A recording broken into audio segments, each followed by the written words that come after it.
there's just so many little aspects of it that you don't think of that can really throw a wrench into it. And if it just simply would have been handled beforehand, it would never have been a problem.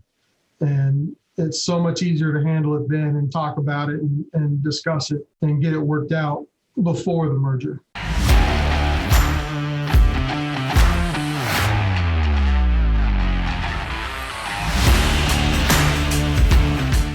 You're listening to Toolbox of the Trades, brought to you by ServiceTitan, a podcast for top service professionals where we interview leaders for their best tips and tricks of the trades. Learn how industry trailblazers stay ahead of the competition and how you too can be at the forefront of an industry. Let's jump in. Hello, contractors, and welcome to the Toolbox for the Trades. Today, I'm speaking with Shane Jaeger, the president of operations at the Lawton Group in Dallas, Texas. After the Lawton Group acquired Shane's Benjamin Franklin franchise, the shop went from making $40,000 a month to $40,000 per day. Today, the Lawton Group has 135 employees and did $23 million in sales in 2020.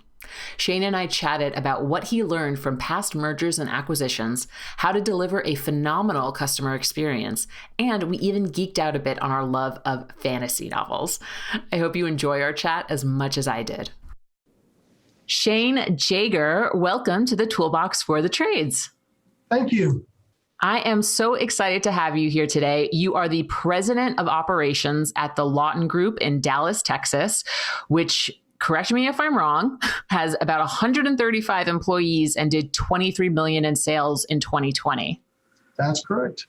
That is absolutely awesome. I can't wait to crack open your skull and get some operations knowledge out of you, because I know a lot of contractors out there need some help with running their day-to-day business and optimizing for efficiency. So let's get right into it. Before we get into it, though, I like to start off every interview the same with, how did you get into the trades? I was born in the trades. My father was a plumber, so I grew up on job sites, plumbing and residential new construction, all the way from Long Island, New York, down to Houston, Texas. So the whole gambit. Long Island, I was quite young, so I wasn't actually doing much but running around getting in trouble. But down in Houston, I was definitely what I thought was helping, at least. My dad might say differently, but... Okay, I did not know that you were from Long Island. I'm from Queens. So where in Long Island are you from? Port Jefferson. Oh, okay. I know Port Jefferson. I'm from Flushing. Okay. Oh, wow. Yeah. How old were you when you moved down to Houston? 5. Oh, okay. So you were just really getting into like kid trouble in Port Jefferson. Yep. All right. So your dad was a plumber and you helped him out. Did he have his own business? Was he a one-man truck operation? What did that look like? Yeah, one-man truck operation, just doing his own thing, a lot of subcontracting. Mostly it was all new construction, residential. They just banging out rough ends and top outs and doing the fun stuff. Very cool. And were you just like his little apprentice, not little, but were you just his apprentice, just handing him tools and figuring out the trade just by learning next to him? Yep. Yeah, just having him tell me what to do and doing it and trying to do it at least. Got it. So at that point, I imagine you fell in love with plumbing and you were like, I want to work in the trades forever and forever. That's how it went, right? Of course, yes. Tell me about it. What was that trajectory? How did you go from dad's plumbing apprentice to president of operations? I always wanted to own my own business, run my own company. Ever since I was young, I was mowing yards at 7, 8 years old and $20 and doing that every chance I could get, marketing and advertising for it and picking up accounts. And then my mom jokes I'm the only kid that goes on vacation and gets a job.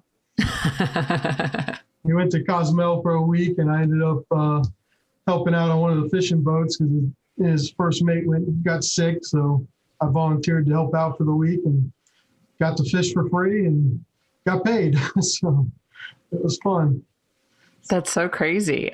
Wait, when you said the Cosmo, I'm imagining, I thought my mind immediately went to the Cosmopolitan in Las Vegas. That can't be where you were talking Cozumel. about. Cozumel. Where? Cozumel. Mexico, yeah. I was like, how do you go fishing here in Las Vegas? But you were in the world of finance for a bit, weren't you? Tell me about that. Yeah. I graduated college and started working for Merrill Lynch. Got my Series 7, 63 licenses, was stockbroker for them, and loved it. I did enjoy the markets. I loved doing that kind of work. But then my wife is a pharmacist, and I went to school in Albuquerque. I actually played football for University of New Mexico. And I was working for Merrill Lynch in Albuquerque. And my wife was going to do a residency back here in Dallas for Parkland Hospital. It was a 2-year residency. So we were going to be apart for 2 years. And my dad was trying to get me to come back, run his service company. And I was really doing something I loved and enjoyed it. And so if you guys can't be apart for 2 years, it's not going to work. And, I know better. So I was like, yeah, it'll work. It'll be fine. And then 9/11 hit, and markets just went through the floor, and it just got a real tough time to be in the market in that business. And my dad's like, man, offer's still up. And I was like, I'll take it. I'm coming back. So just fell into it. And he had the new construction company doing, new homes, or building 300 or 400 homes a year, plumbing 300 or 400 homes a year. And then he had this on the side, the service company, which was servicing the new construction homes. So he knew that company could really grow if somebody could put the time and effort into it. So he really wanted me to come back and do that for him. And I took him up on it, and man, I haven't looked back. I've loved it. It's been a great industry, great business to be in, and lots of fun. Also, the one thing I want to point out is pretty recession proof. If you look back now, we're in 2021. That's when this interview is happening. We're technically in a recession right now. We are. We hit one in 2008, and right when 9/11 happened, the markets crashed, but this business was still there. It was still standing. So it seems like it kind of became that perfect outlet for you to really lean into your entrepreneurial sensibility. Absolutely. We have grown in every recession.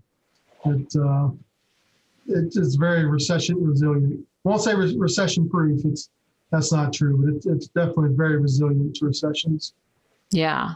So your dad has always worked in new construction, it sounds like, and he started the service business, and we'll get into that in a second, to be an offshoot. And that totally makes sense, right? If you're doing new construction on new homes, obviously you want to be able to service those homes. I installed this plumbing. I know exactly how it works. I'm your go-to person to get this done. So can you just talk to me a little bit about how that business plan worked?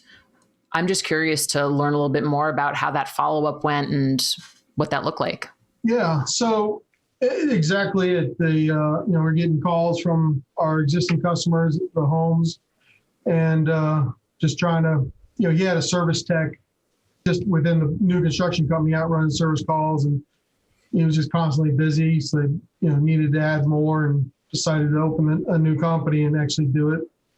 And then, once you get 2 or 3 techs, you can run just what you have naturally coming in. And it's like, how do you grow from there? And that's when the troubles began. That's the difficulty. Nobody went to school for marketing. Usually that's in the trades. It's not usually a smooth transition. So you got to learn quite fast all the different marketing strategies and how to handle that, how to acquire new customers. Just a total new ball game that new construction doesn't have to experience. And so was that one of the things that you had to take on when you came on? It was. The first thing I did, we actually joined PSI, Plumber Success International, basically just an affinity group that helps teach you how to run a service company. What are the things you need to do? And that's where we met Carice Jr. and Carissa Richardson, the individuals that we ended up merging with. But we got to know them through there. And that's where the Benjamin Franklin franchise came out of too, was the PSI group. So they were kind of the elite of the elite out of that group could join the franchise and become a BIN. So I think we were the second the first or second class of the PSI and went through their 4-year program and just grew the business that way, and then eventually became a BEN.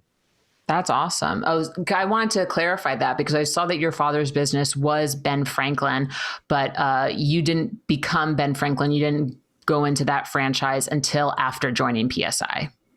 Correct. Yeah, my father's company was Jaeger Plumbing Services. So we did, and then the service, Jaeger Plumbing was construction and Jaeger Plumbing Services was service work. And then we joined PSI as Jaeger Plumbing, and then we were going to become a BEN, but then we actually merged with another BEN. Okay. So I saw in your bio that you do have experience with mergers. Was this the very first merger? Did you do more than one while working for your father? No. So technically that was my first merger. We had done some purchases after that, quite a bit of purchases, small companies. That was my first merger. Got it. Yeah. All right. I'm so fascinated to hear about what it's like being on both sides of the coin, right? Because on one end, at the beginning, you and your father and the tech or one or two techs that you had with you merged into an existing culture. So I want to hear what that was like having to adapt to a new company and a new way of doing things. Sure. It was challenging, but going in, that you're giving up some stuff to gain stuff. And, I'm giving up answering phones 24/7, dispatching, trying to design yellow page ads and create my websites. I'm giving all that up, all my fun stuff. Oh man, I could really hear it in your tone of voice how upset you were to give those things up. And then just taking on the operations side of it and just running the company, taking care of the techs, taking care of the customer, the part that I do love. So, going into the merger, you got to know what, you're giving up and you're taking. And as long as it's equal, it works out well. What would you say to an owner who may be listening now, or, one-man shop who's been approached to join with another company, a bigger one? What would you say are some top things that they should be mindful of? The first thing I would say is it can be hard, but get to know the person you're merging with first. We knew Jaron Creasa for several years beforehand. We had known them on more of a personal level too, non-business related. We bounced ideas off each other. They were pretty far away from us. They were not in our service area, so we didn't really see it as competing. So we would, exchange ideas and stuff. So we got to know them well. The other part would be definitely get some legal help with it. There's just so many little aspects of it that you don't think of that can really throw a wrench into it. And if it just simply would have been handled beforehand, it would never have been a problem. And it's so much easier to handle it then and talk about it and discuss it and get it worked out before the merger. Trying to work it out 3 years later, it doesn't work well. So get the legal help, get it lined out right, and it can be very beneficial. And I would say probably just from the first thing you were talking about, sounds like listing out a list of pros and cons. What am I giving up? What am I gaining? And figuring out how that works for you and your schedule. Because I imagine that in the world of the trades, there's folks who love work in the office, love answering the phones, love doing that kind of stuff. There's folks who only like to do service work, and thinking about how that can be married efficiently when you join with another organization. Exactly. So fascinating. So then tell me a little bit about what it was like later in the Ben Franklin franchise. And we'll get to Lawton soon, because I feel like I've talked to folks from the Lawton Group before, and I feel like I personally need a diagram to figure out all the things Lawton owns. So I need to ask you on that. But sure. Going back to Ben Franklin, as you guys were growing and growing, talk to me about what it was like merging with other companies nearby to just expand and to grow. Depending on the size of company that you're buying really changes the aspects of it. But we would value a company a lot higher the closer it did business to the way we do business. If they were flat rate pricing, if they were doing 3 option close, what type of customers they were going after, all that would increase the value the closer it was to ours. We found, if they were completely different than us, the value to us was a lot less. So we would not retain as many of those customers. It wasn't what we were used to servicing, and those customers didn't want us to service them. Just wasn't a good match. So, Interesting. Yeah, definitely. The closer they are doing it, the way you do it, much happier you'll be. Well, I would imagine it would be kind of difficult if folks were used to calling this one guy to fix their plumbing. And then all of a sudden a new guy comes in and this time he has 3 options. And they're like, whoa. Like, I've never experienced this before. Where's Joe or whomever we were talking about before, right? Joe would just tell me what I need to do. Yeah. Well, I can tell you what I would do, but here are your options. And yeah, it was different, especially the one-man shop where they're calling the owner and the owner will answer and tell them, okay, I'll be out there in a couple hours. It's a different experience for them. Yeah. But the customers that do call in and they'll get service, within 24 hours, you're not getting that with the one-man shop. Not unless the guy's just sitting around, and he's probably not the guy you want then. So it's, you got to book a week out for that guy. So this has been on my mind recently, and you mentioned that you've done some work with techs. So I feel like you could probably answer this. I hear a sentiment that owners sometimes have frustrations with technicians because technicians love to fix things. And sometimes they fix to the detriment. Like they'll fix a unit that probably shouldn't be fixing. Is that something that you've come up with, that you've come across before? Absolutely. They are good at fixing. And it's what they forget is they're going to leave. And when it breaks again, the customer has to call you back out. At their own home, they can fix it. The minute it breaks again, they can fix it again easily. You're not without hot water. There's very little inconvenience for them. But for the customer, getting you back out and going the night without hot water or something, it is a big inconvenience. Or listening to that faucet drip or the toilet run, keeping them up at night. But a tech, they're thinking about how they would do it at their own home. They would just go fix it real quick and not even think about it. But we definitely, teach the techs to give the options. You never know that homeowner may have not liked that toilet from the day they moved in. They may have a bad memory with it. Who knows? Maybe an easy fix, but your first option is a fix. Second option might be a total rebuild, and third option be the new toilet. Let them decide what they want to do. It's their house. Yeah, that's true. All right. So it's so interesting because I spoke to a tech the other day on the phone, and he showed a lot of pride in his ability to fix a unit. He said, the woman or the person had told me that 7 people had been out to fix it and they couldn't do it. And I did it. And I was like, did that mean you should have though? Right. And so I'm trying to better understand the technician owner dynamic and how that all goes into. So I appreciate you answering that question. So before we move on, well, actually, no, let's move on to the Lawton Group. So talk to me about how you moved from Ben Franklin to Lawton. What was that journey like for you personally? I mean, it was pretty recent that I was promoted to president of operations with Lawton, but it's been a 17-year journey. I've been with Ben for 17 years, and we've grown that from, we were 2-man operation when we merged, and now we've got 20 we're up to 27 techs with Ben Franklin. One number I really like is we were doing $40,000 a month in sales when we merged, and now we're doing $40,000 a day. So, holy cow. Yeah.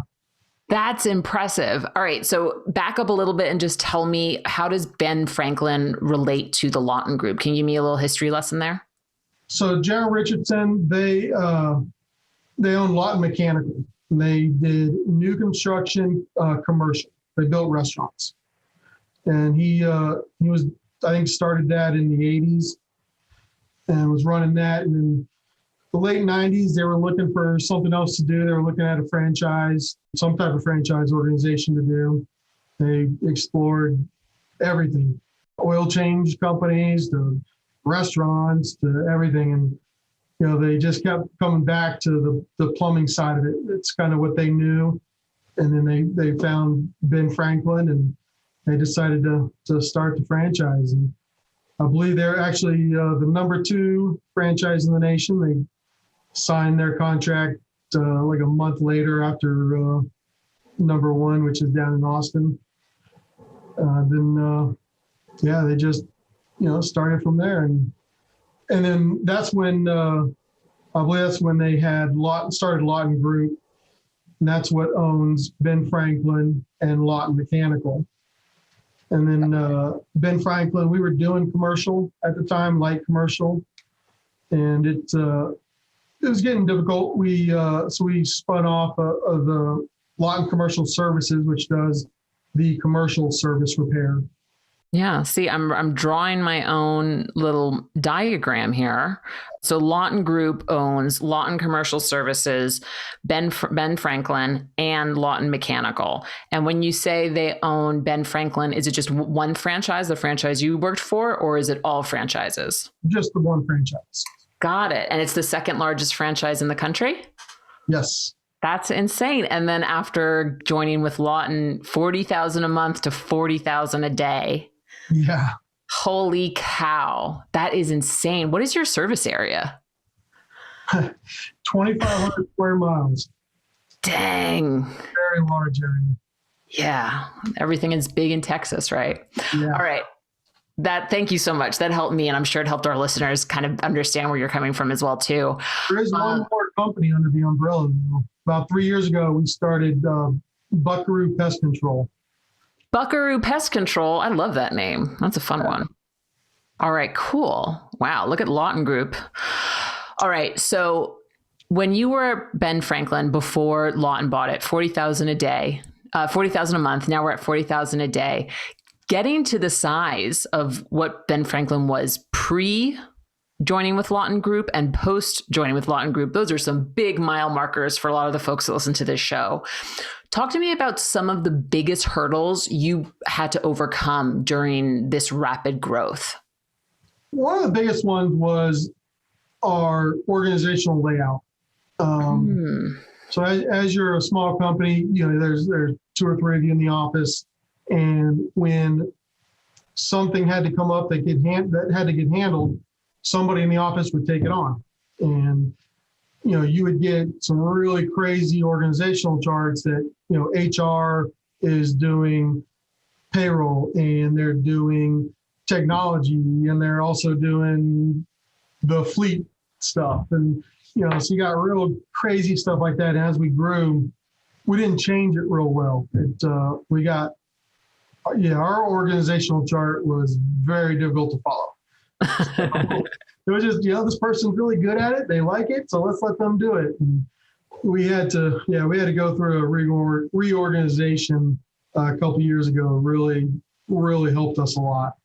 We used a program called Traction, an EOS system that really, really helped us a lot. I'm a big fan of it.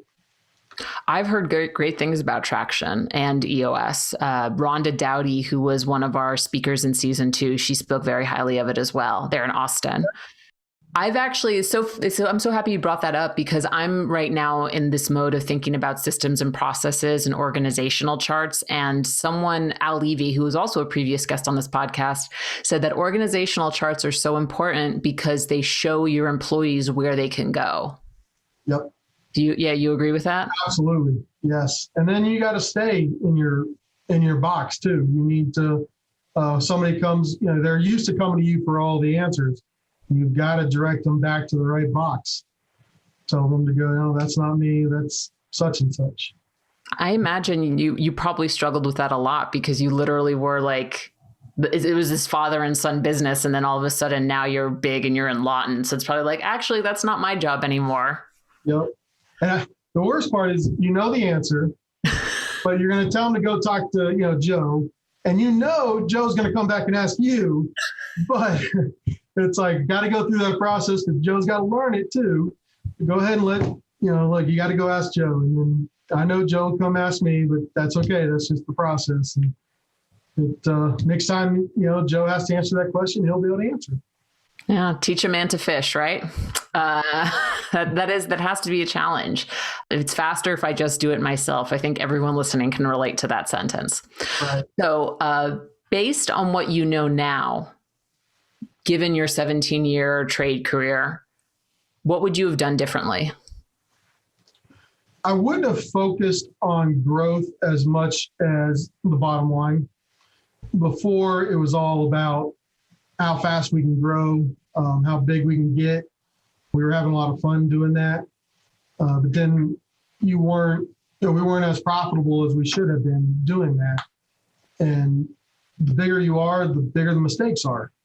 So if you can, not necessarily tone it down on purpose or try to restrict your growth, you can let the growth happen naturally, but definitely pay very close attention to that bottom line. As you're growing, make sure your bottom line is growing with you. Because if not, then there's no point to grow if the bottom line is not growing. Got it. So you would have focused more on profitability rather than how many more trucks can we get on the road. Right. Interesting. Yeah, I've thought previously about this. It's so fascinating. Through this podcast and through my job at Service Titan, I get to talk to so many business owners, but I've never ran a business myself. So I feel like I'm constantly in this thesis study of how to do a business. Yeah. And I can see how easy it would be to look for those vanity numbers. Oh, we got 20 trucks, we got 30 trucks. But then if your numbers aren't profitable, if your bottom line isn't growing with you, then you're doing something wrong and it has to be fixed. It's not sustainable. No. Very good answer, by the way. So again, I'm so happy you shared the $40,000 analogy here, because $40,000, it's a great, great number. You cannot hit that without a wonderful customer experience. And I know that it's prioritized at Lawton and it was prioritized at Ben Franklin. So why don't you tell me a little bit about how you guys think about customer experience? So we do focus, we believe if we take care of our customer and we take care of our employee, the company will be taken care of.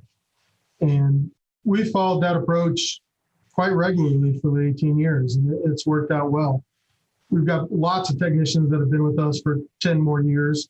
We definitely value our employees, and they know that we do.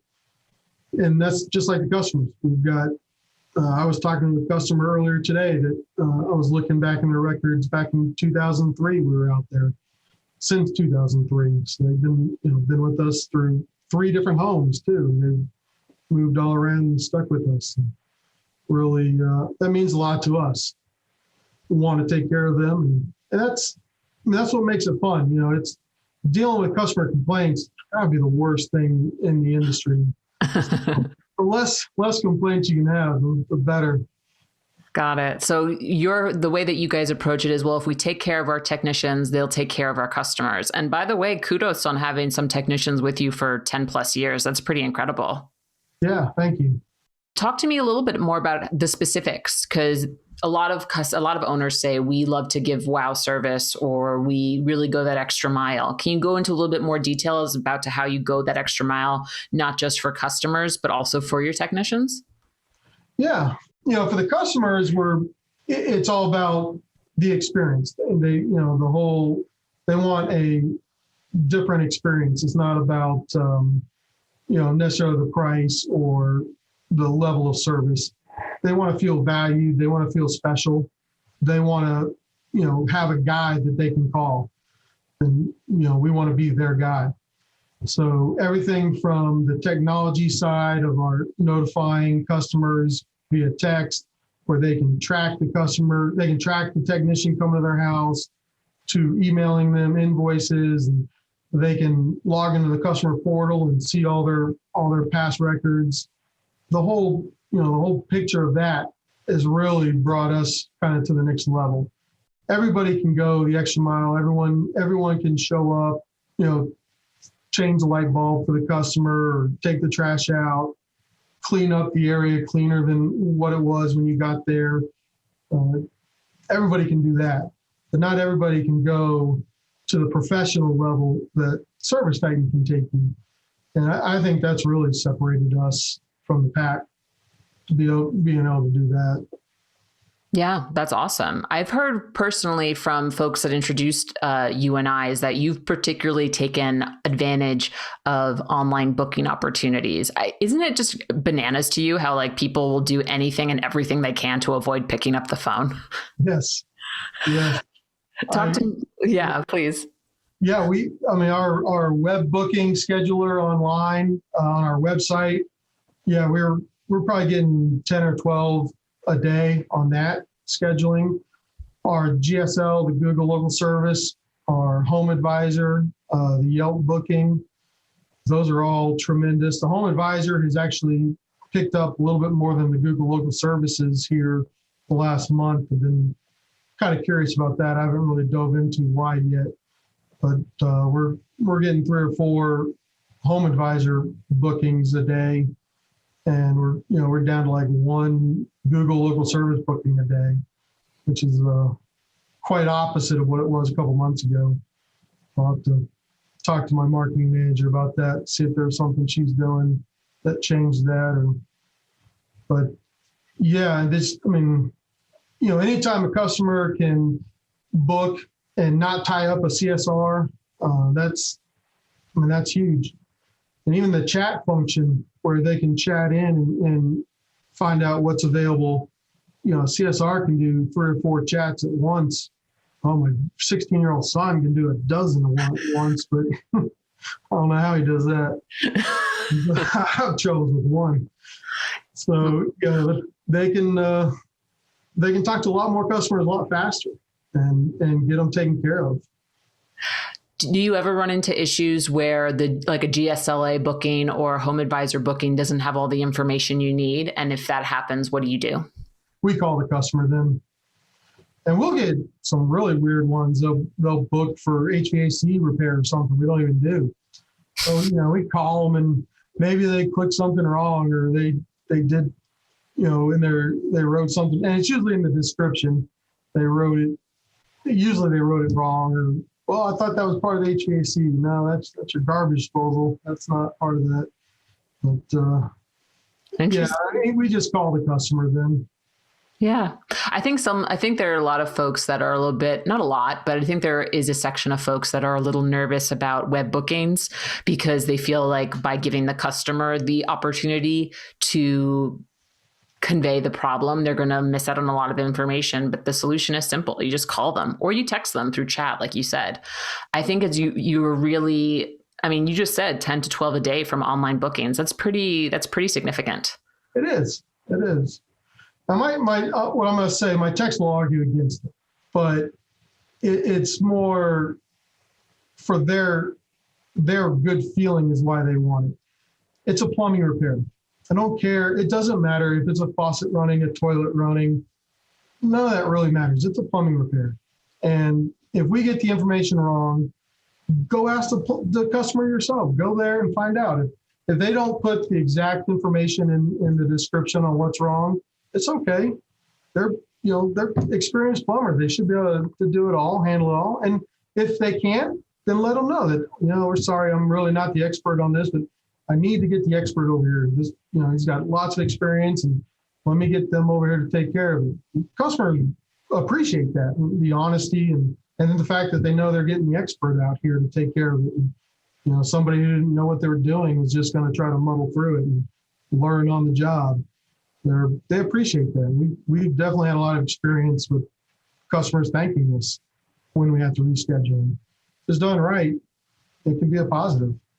That's awesome. And I appreciate you calling out that the texts are like, I don't like this, which I can understand for them from their perspective too, because they also don't get that call recording. They don't get to kind of they lose out on a little bit more context, which makes sense. But you're kind of sacrificing, it sounds like you're sacrificing technician context, which is significant, but you're gaining customer convenience. And then you're enabling your technicians to ask the proper questions if they need more context with the customer. Right. A lot of times the techs will preform opinions because they got too much information ahead of time going into this job. They're preforming these opinions and what needs to be done. And then they're not listening to the customer. They're not asking the right questions. And then they end up doing the wrong thing or not getting it right. Or, the less information they have, they're going to ask better questions and be more informed and get down to the real root of the problem and get it fixed the first time. I mean, that's a great call out too. Well, experts, and I include myself in this generalization. We experts at anything love to preform opinions. Exactly what you said, and sometimes you just have to, yeah. The old phrase is when you assume, you make an ASS out of you and me. Yes. Very cheesy, but I still remember it. One of my old college professors used to say that to me. All right. So, I mean, when we come down to your title, right? President of operations, not every shop is going to have someone who's within the operations field, right? Right. How does someone in a position like yours, or maybe even an owner who's thinking about your position, like they kind of know, like, I probably need someone who kind of puts the business machine together. How do you go about identifying which areas of the business can be improved with automation and technology? The biggest way I've done it is by webinars and exploring what's out there. If you don't know what's out there, you don't know that you can improve on it. I had no idea that you could text a signature field to the customer's phone, have them sign it, and get tied back to their invoice. Where until ServiceTitan came out with it, it blew me away. They can sign their own phone now, so they don't have to. As part of the COVID release, but so continuously learning and seeing what's available. You won't know what you can improve on. Talking to other plumbing companies and across the country and how they do it. I'm part of several groups that are, nationally based across the country, all over San Francisco, Atlanta, and just talking to them on how they do things and get you new ideas on how to do it. But researching and looking it up and going to seminars and webinars, and that's how I've found it. Yeah.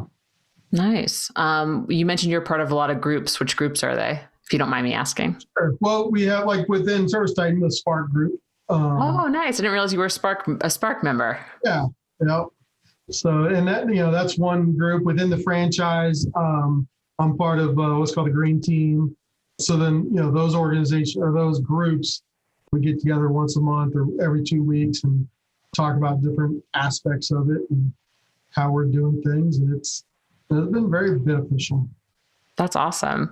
I used to say this a lot at the beginning of the podcast, but I feel like I haven't said it a lot recently. So I will say it. I am continuously blown away at how much folks in the trades support one another. Like, it is such a supportive industry.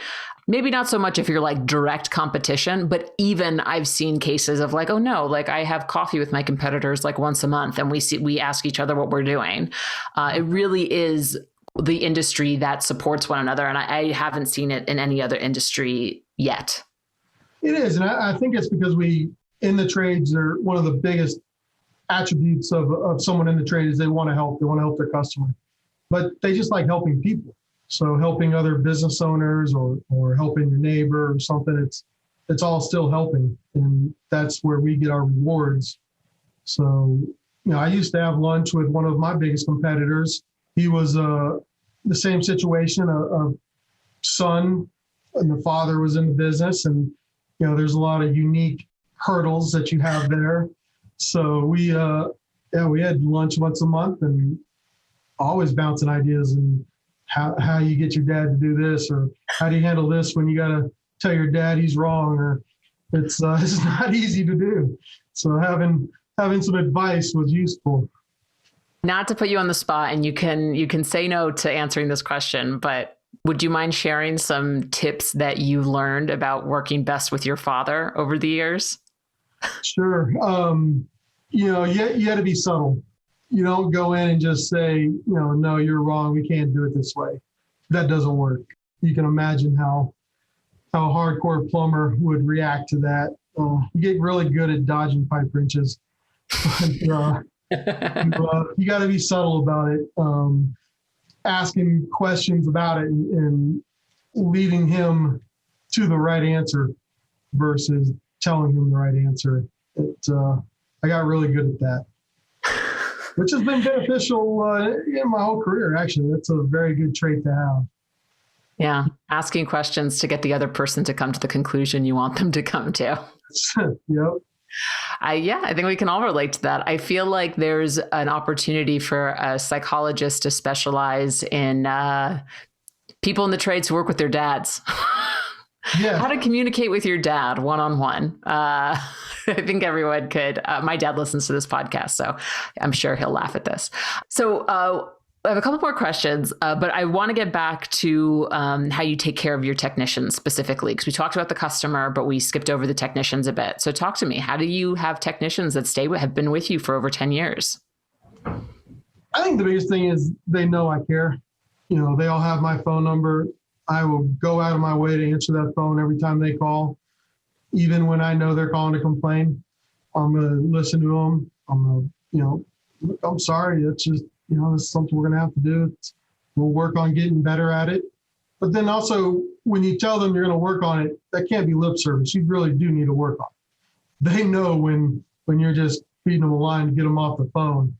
That, if our call center is doing something that they don't like and rightfully so, it should be changed, then you need to work on changing it. If they are doing it right, then you need to stand up for the call center and be firm. Say, no, that's not the way we're going to do it.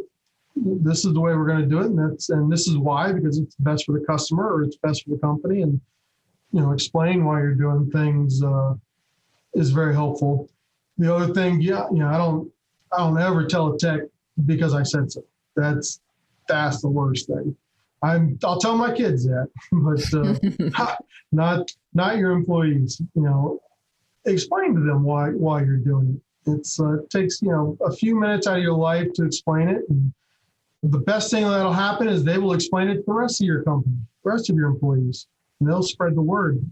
So I always love explaining why we're having to do it. And I'm the same way. If you're going to tell me I need to do something, I'll do it, but tell me why, and I'll do it even better. Got it. I think those are all really excellent leadership tips, honestly. Never tell them because I said so. You have to go before the why, right? Right. And I think actually I had a question about leading such a big organization. And I think you just nailed it. You already nailed it on the head, which is organizational charts, telling your team why, and really listening to them and advocating for change when that change is necessary and following up with it. I think follow through is such a big thing. You said it perfectly, is you can't just give lip service, because after a while people will start to see through it and they'll look for another place to work. Absolutely. This has been an awesome conversation, Shane. Is there anything that we should have talked about in regards to the kind of work you do, the journey you've been on, that we should have talked about, but we didn't talk about? It's been a very eventful 18 years. Not that I can think of right now. I'm sure as soon as we hang up, I'll think of a few things. Well, I have a couple rapid fire questions that I'm going to ask you. So maybe at the end of them, they'll get the juices flowing. Are you good for some rapid fire questions? Sure. All right. First question. How do you take your coffee? No coffee. No coffee. Are you a tea man, a soda man? I was a Diet Coke man until about a year ago and gave up caffeine, and now I am a flavored water guy.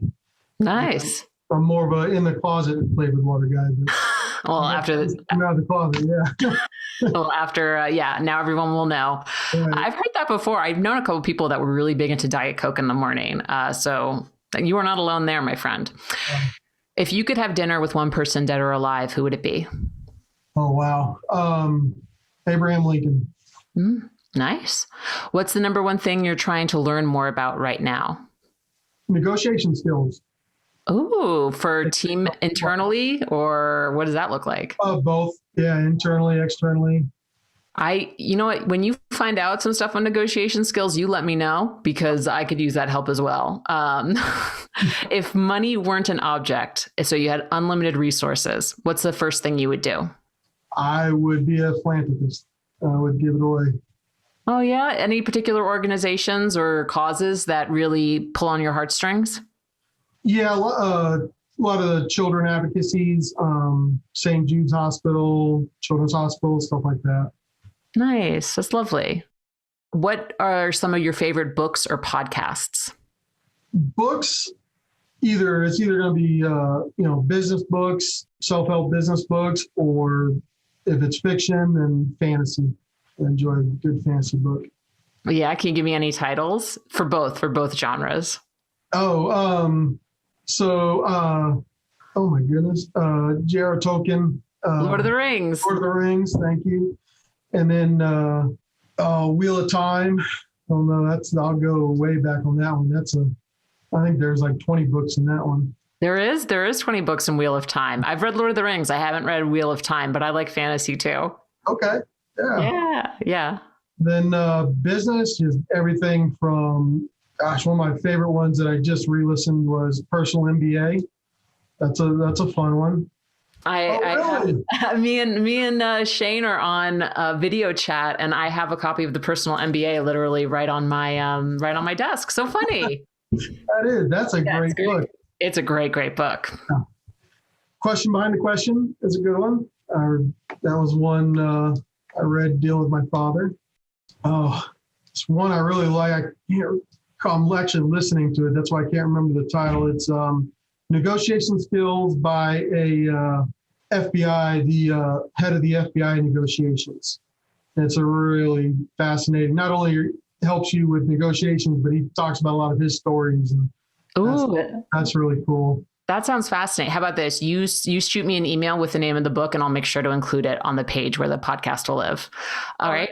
Final question. What's the number one thing every contractor must do to run a successful business? One thing. Oh man. They have to take care of their customer. If you don't take care of your customer, you won't last. Yep. Agree 100%.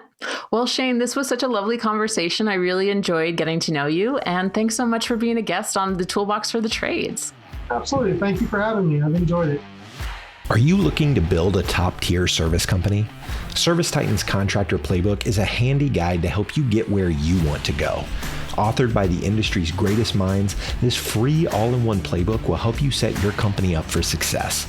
Learn how to provide excellent customer service, establish your company's culture, market to new and existing customers, and more. Just go to servicetitan.com/getplaybook to access the free digital guide. That's servicetitan.com/getplaybook.